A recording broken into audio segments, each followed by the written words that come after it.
asked us to keep the church informed as to the progress we're making with respect to the restoration and rehabilitation of the Historic Campbell.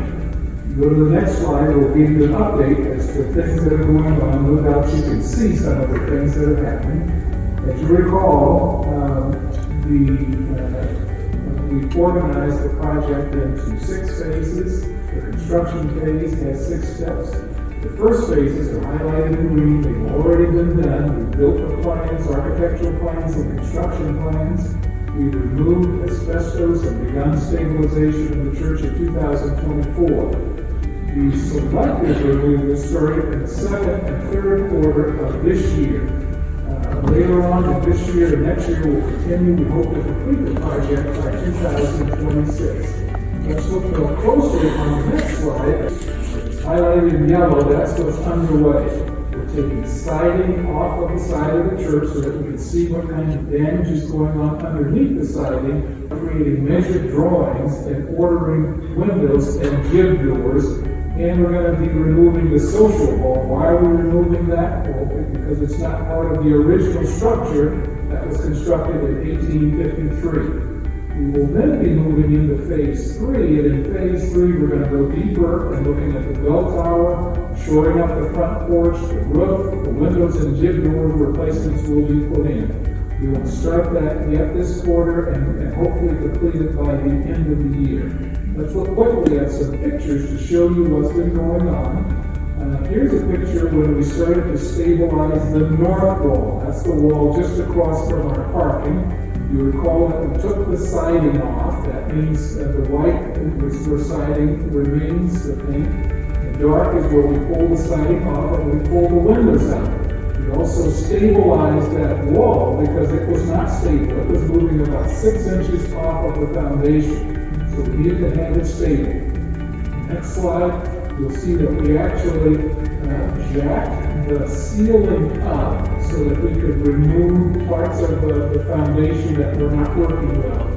If you look horizontally across this slide, there's what's called a wooden sill. It's 9 inches by 9 inches. If you look at the middle of that, where the orange stake is in the middle of the slide, you'll see holes there. That's termite damage and water erosion. The building won't stand long if we don't address that. You'll also see that we jacked the building up in order to be able to pull that out and put new sills. On the next slide, you'll see a picture of the new sills, 9 by 9. Those are foundational. They go around the perimeter of the church in order to stabilize it and shore up the foundation. On the next slide, you'll see a picture of the sill being replaced. The wood one that had the termite damage is now gone.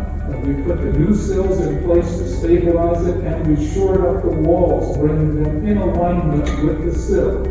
Fortunately, we were able to use wood from inside the church that was not going to be used, so that it's consistent with the original wood that was used in the church.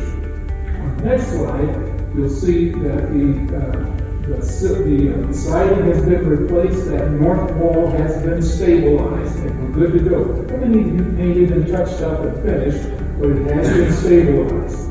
Where are we going now? If you go to the next slide, we're moving to the south wall, and we're also working on the inside of the church. On the left side of this picture, you'll see a pole right in the middle. That's power. There's a power box on that pole. We have to take that off of the south wall, also that people wouldn't be harmed as we started working on that south wall. The power company helped move that power, and so now it's in a temporary spot. On the right side, we're inside the church looking from front to back. And you'll see that a wall, a temporary frame is put in place so that the structure can be worked on from the outside. Remember, there was the pulpit there, the choir loft was behind that.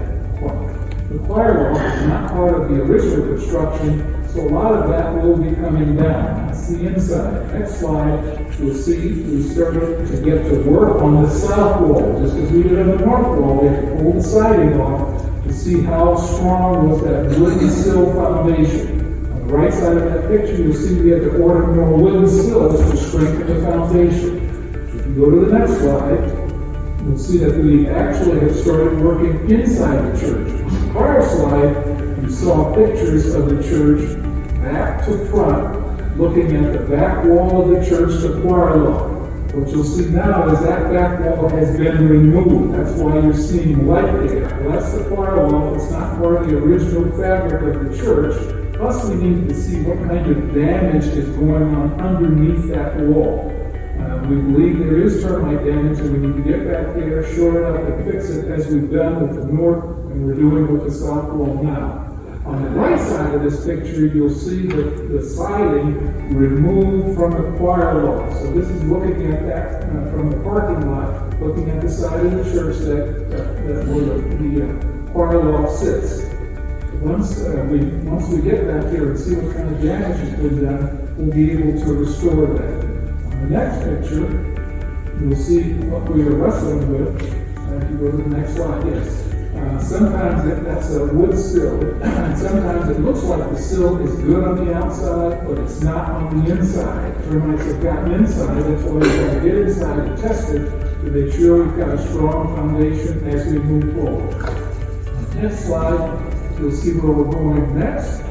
Once we shore up the foundation on the south side, that picture shows the fellowship, the social hall, that will be coming down probably within the next week, and the front porch will be removed. That's a quick picture, a look at pictures as to work we've got underway.